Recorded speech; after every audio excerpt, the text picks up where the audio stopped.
Jeg kørte til Slagelse på sådan lidt varm dag. Det er nok det er stadigvæk i 20'erne i hvert fald, skal vi ikke sige det sådan. Der ligger en 9-hullers bane her i centrum. Ish. Der ligger et sportsanlæg hernede. Det første hul kan man se hernede går op langs med parkeringspladsen, og hul nummer 2 er lige bag ved mig. Det korteste hul skulle være 63 meter, eller 73 ifølge U-Disc, og det længste skulle være 133. De længder er opdateret efterhånden, som vi kommer hullerne igennem. Lad os gå ned og kigge på det.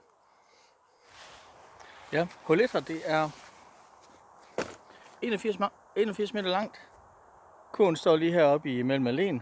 Det man lige skal være opmærksom på, det er, at der er huse lige over til højre.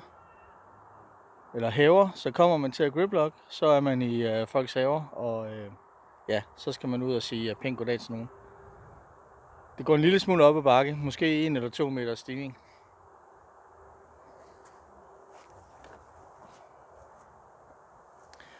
Tistederne herude i øvrigt, det er fliser i jorden. Det er noget med layoutet, der er blevet lavet om herude. Ifølge det hvide layout, eller det gule layout, som er lavet i U-Disc, er et nyt layout. Der står 3 på tistenene her, men jeg går ud fra det fra det gamle layout.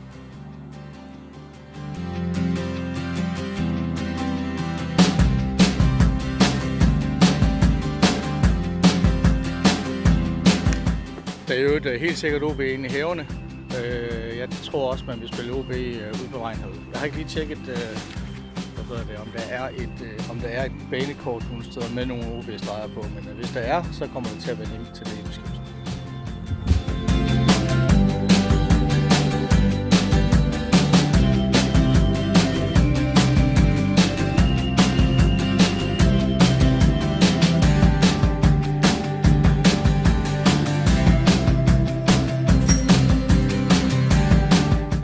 Her i Slagelse er der også pile i bunden af kurven. Det virker som om kurven sidder fast, i hvert fald nogle af dem. Hul 2 skulle være 64 meter. Ja, det er bare et forlængelse af hul 1 her, så det er bare stille og roligt heroppe af. Man skal selvfølgelig lige have øje med, at der ikke kører nogle biler herude på vejen til venstre. Oppe i skoven ved jeg ikke lige helt, om der er nogen bagved.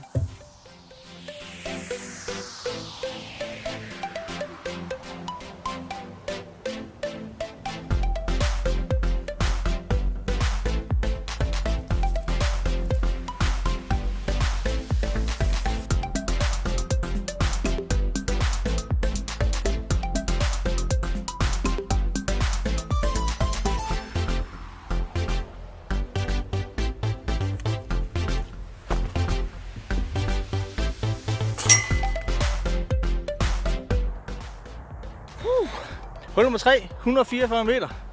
Man starter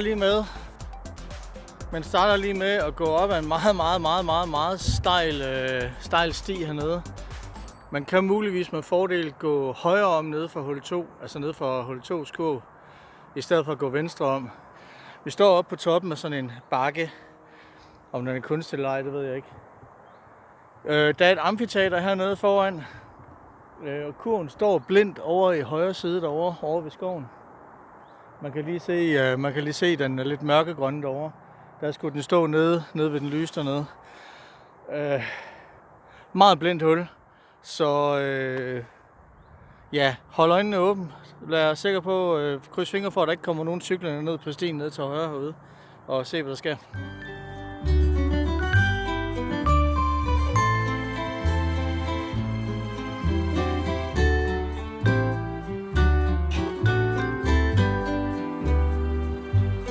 Sejlet bare blev ved med at sejle til højre.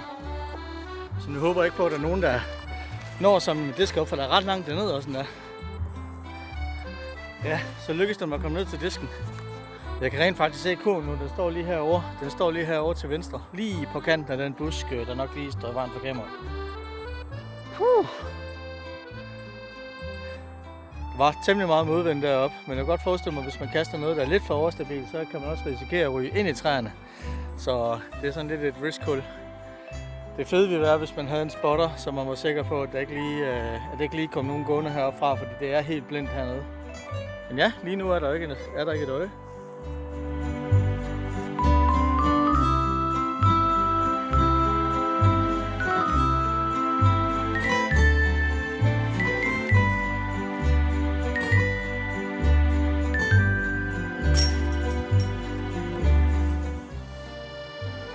Hul 4. 114 meter par 4 hul. Man skal op ad plænen her. Det man skal være opmærksom på her, det er, at hul 3 skulle være lige her. Ja, hul 3 skulle være lige her ved siden af. Og de kaster deroppe fra, så er der en, der er lidt entusiastisk, så skal man lige holde øjnene åbne. I hvert fald når man har drivet ud her, skal man nok lige skal man nok lige gå venstre om, så man er helt fri af dem, der eventuelt måtte spille deroppe. Der er ikke andre ude at spille endnu, hvad jeg kan se, så jeg føler mig rimelig safe. Og ja, det her hul er i øvrigt også lidt blindt, fordi der kan komme nogen cyklende eller gående på den sti, der går på tværs herude. Så kig lige igennem busken eller send en spotter ud.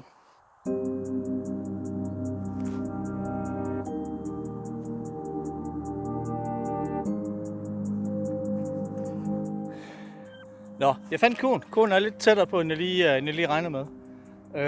I stedet for at være længere op til venstre, som jeg lige troede, så er den heroppe til højre. Bag den her busk, og så lige lidt op ad skråningen. Jeg tror, det er mest safe er at prøve at gå udenom der, hvor man kan se, der er klippet. Det er lidt svært lige at se, fordi solen står lige imod. Jeg kan ikke, hvis jeg sætter kameraet om, så man kan se kurven, så kan man ikke se noget fra solen.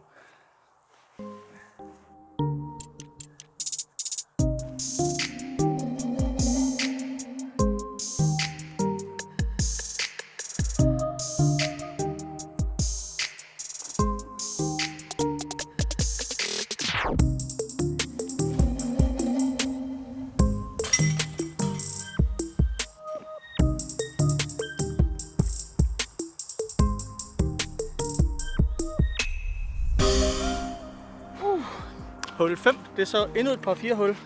164 meter ifølge Udisk. Kurven står oppe i højre side heroppe, og ja, det er ret tydeligt, man deler fairway med hul 5, eller hul 4, som har T-stedet lige hernede til venstre, bag busken hernede. Så selvfølgelig lige holde øje med andre, der må spille hernede, og igen, der kommer en sti ud på højre side her. Jeg tror, det gælder om at holde sig ude på græsbanen her, fordi roughen kan vist godt være lidt rough.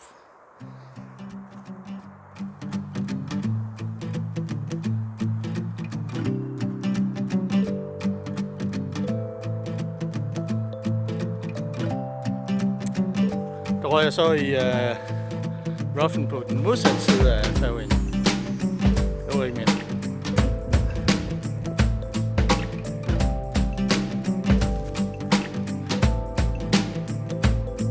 Det var 2 gas på, ikke engang at komme halvvejs.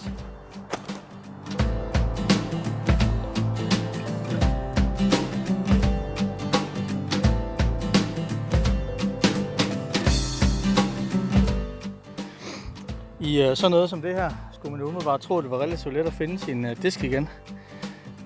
Jeg brugte lige 5 minutter på at lede efter den her. Kan du se den? Den ligger lige der.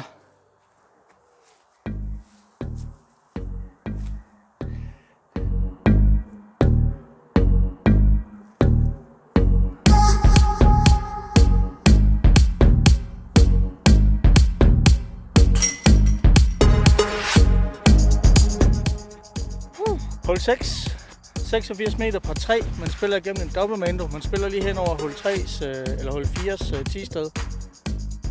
Jeg har lige foretaget mit kast. Jeg troede videoen var tændt, men jeg havnede.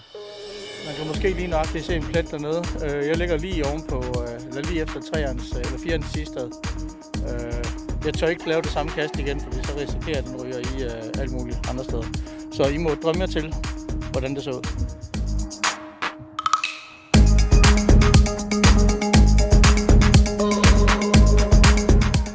Det viser sig så, at jeg kom der en lille smule for langt. Sweet spot er nok lige omkring mellem dropzonen og selve mandatoren. Men det er fint nok, jeg har en lille Annie indsikon herfra.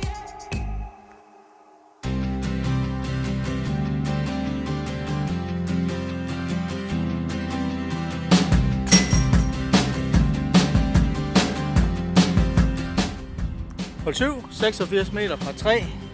Der er ikke rigtig nogen tvivl om, at er der nogen uden på fodboldbanen, så spiller man selvfølgelig ikke der. Jeg kan ikke rigtig regne ud, der står på en af stenene herovre, der står der et eller andet med mosen eller sådan noget. Jeg tror bare det er hullet, der er navn på hullet. Jeg ved ikke, om der rent faktisk er noget mos derude, men for en sikkerheds skyld lad være med at ryge derud. Det er bare kaste lige på, for dem der kan det.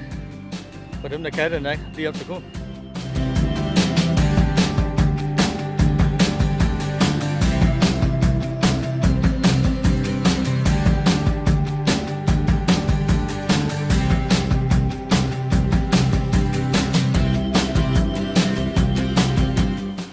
Skulle der være nogen derude, der er interesseret i at vide, hvad det egentlig er, jeg kaster med, ud over den der Opto Fury, som jeg altid kaster med, og Burst Fury, som jeg også kaster rigtig meget med, og Mercy'en, som jeg potter rigtig meget med, og Harpen, som jeg kaster rigtig meget med, så kaster jeg faktisk ikke med så meget mere. Core Truth en gang imellem.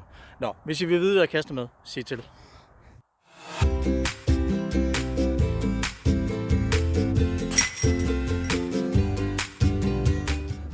Hul 8. Kurven er, hullet er 100 meter langt. Kurven står nede for enden af hallen hernede til venstre. Det ser ud som om, at fairwayen er den der smalle sti, der er mellem hegnet og hallen hernede. Det synes jeg ikke er så fedt. Jeg valgte at kaste ud på plænen herude i stedet for, også selvom den muligvis er OB. Det ser vi, når vi kigger på banekortet, når vi kommer hjem. Men hvis fairwayen, altså hvis man kun kan spille safe derinde, så synes jeg personligt ikke, det er så super fedt.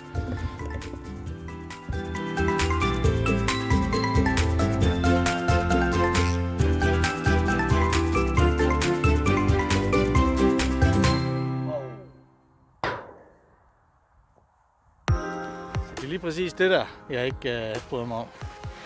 Og jeg overvurderer selvfølgelig, hvor langt jeg selv kunne kaste.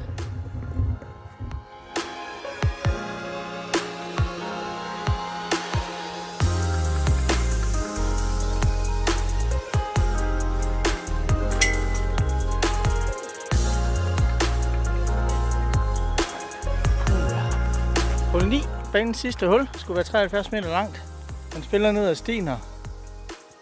Og så lige et stykke hernede er skulle der være en åbning, hvor kurven så står et stykke op til venstre. Så lad os se på det. Der er et rimelig højt hegn. Der er en fodboldbane lige herinde til højre for, men der er et rimelig højt hegn, så det skulle være, man skal virkelig hejse og igennem for at kunne komme derind.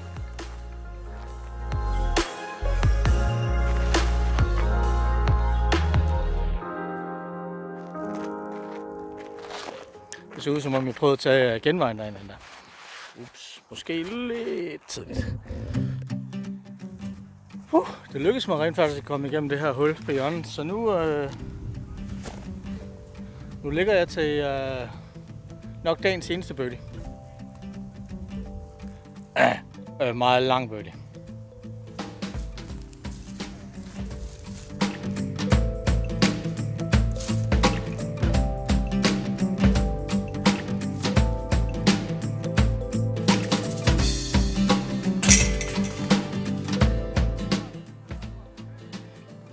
Ja, det var så 9 huller. Det var så 9 huller her i Slagelse. Det er en meget fin bane, selvom sådan et blinde hul 3 deroppe. Altså der er nogle blindvinkler hister her, men jeg synes personligt, at terrænet er ude, det godt. Det er ikke en review-video, det her. Det er en video, der viser, hvordan man spiller banen igennem, og hvordan jeg som amatør spiller en bane. Og det er første gang, jeg spiller banen, så jeg synes selv, det gik rimelig godt. Og man slutter også rimelig godt i forhold til, hvor man starter. Hul 1 er parkeringspladsen, hvor jeg holder lige herovre bagved. Hul 1 og 2 er herovre bagved, så man er rimelig godt tilbage der til, hvor man startede, når man er færdig med hul 9. Så ja, altså overraskende få mennesker ude på de grønne arealer i dag. Det virkede som sådan et sted, hvor folk de ville hænge ud med øl og sodavand og grill og sådan nogle ting der. Der har været tændt bål op på toppen, op ved hul 3 deroppe, men det kan godt være, at folk de er andre steder, måske, sådan en fredag eftermiddag. Men ja, kom til Slagelse, spil lidt discgolf herude også. Vi ses i den næste video.